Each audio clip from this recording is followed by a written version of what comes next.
Tahu nggak sih edisi Idul Adha?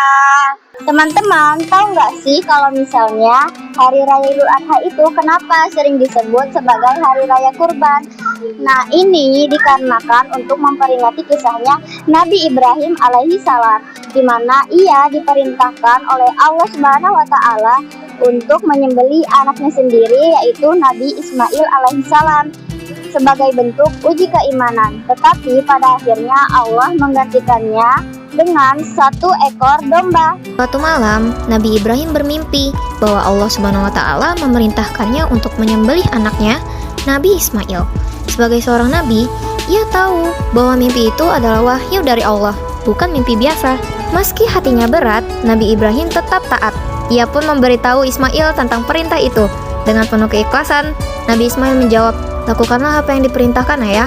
Insya Allah, aku termasuk orang-orang yang sabar." Saat penyembelihan hampir dilakukan, Allah menggantikan Nabi Ismail dengan seekor domba sebagai bentuk ujian ketaatan yang telah berhasil mereka lalui. Peristiwa ini menjadi asal mula Idul Adha yang kita kenal sekarang. Teman-teman, tahu nggak sih Idul Adha dilaksanakan selama berapa hari? Jadi, Idul Adha dilaksanakan selama 4 hari, dari tanggal 10 hingga 13 Zulhijjah.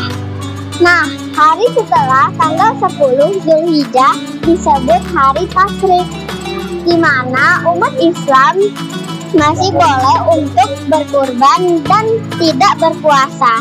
Tahu nggak sih siapa yang membantu Nabi Ibrahim dalam membangun Ka'bah? Jadi, Nabi Ismail, putra Nabi Ibrahim lah yang membantu ayahnya dalam membangun Ka'bah di Mekah. Ia membersihkan tanah dari batu dan kerikil dan ikut meletakkan batu dalam pembangunan tersebut. Nabi Ismail alaihissalam adalah putra Nabi Ibrahim alaihissalam dan Siti Hajar. Saat masih bayi, ia ditinggalkan bersama ibunya di lembah Tandus Mekah atas perintah Allah.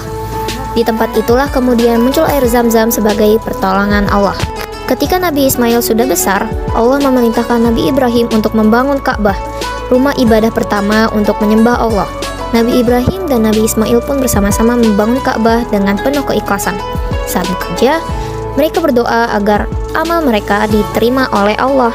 Nabi Ismail membantu mengangkat batu, sedangkan Nabi Ibrahim berdiri di atas batu besar yang kini dikenal sebagai Maqam Ibrahim.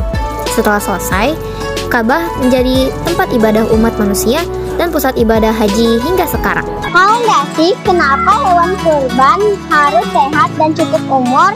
Karena dalam Islam, hewan kurban tidak boleh cacat, harus cukup umur dan dalam keadaan sehat.